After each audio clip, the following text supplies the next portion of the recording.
Hey there! So today we have another review, and this is courtesy of Jack. This is obviously the Fresh Hopped Headhunter. Thank you so much for sending multiples. This is dumb fresh though. It is 3 weeks fresh. Yes, at the time of recording this. This one is unfortunately not as fresh.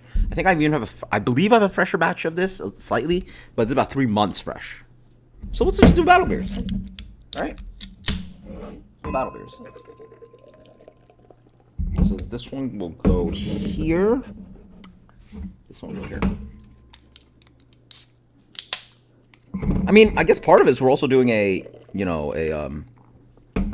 3 month versus 3 week thing, but also I think we're also doing a sort of a fresh hop versus non-fresh hop thing. So I guess there's multiple variables involved, which is not very scientific. Multiple variables between the fresh hopness and then the freshness between the two. It is what it is, though. First off, I will say the fresh hop one and fresher one poured with a much larger head. Visually, I want to say there's a little bit more clarity on the fresh hop one. Yeah, I'm just gonna stick to fresh. Obviously, I just told you guys that this one is fresher, but let's call it the fresh hop one. This one's the regular, right? Original, the OG. Smells great. Now it's leaned more towards the nose is not as complex and bright as it used to be. It's still quite noticeably hoppy. There's this I'm leaning a little bit more towards tropical and citrus. Before it's a melange aroma. This one's more what is it, tangerines, mango, pineapple, some dank pine in there. It smells great. I mean, it still smells really good. 3 months fresh. I mean, it was kept stored cold the entire time, at least since we've received it at the restaurant. So, or brewery, whatever. Wow, this beer really does fall apart. That's crazy. Not that the beer is bad in any sense, but now it's just noticeably bitter.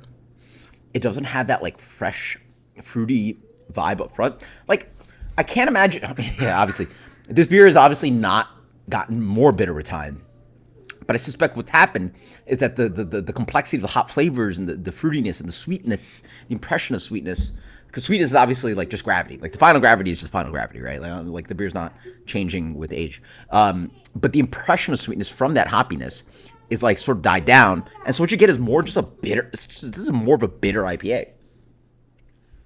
Not that the beer is not already a bitter beer, but that's what I'm noticing. The beer is a little bit more a little hollow up front.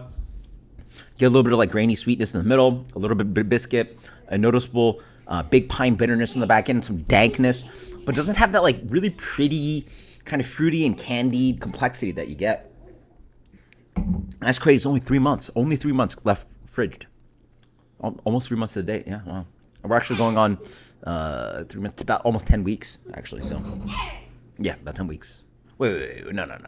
3 months plus a week is 13, right? About 13 weeks. Okay. So let's check 3 weeks and fresh hop. Oh yeah. So this is noticeably dank. There's a noticeable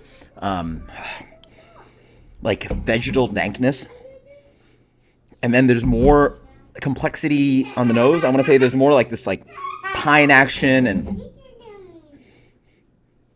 a little bit more grapefruit and candied sweetness, but it's noticeably, yeah, again, it's got this more heady topper dank thing going on. Yeah, it's way more rounded.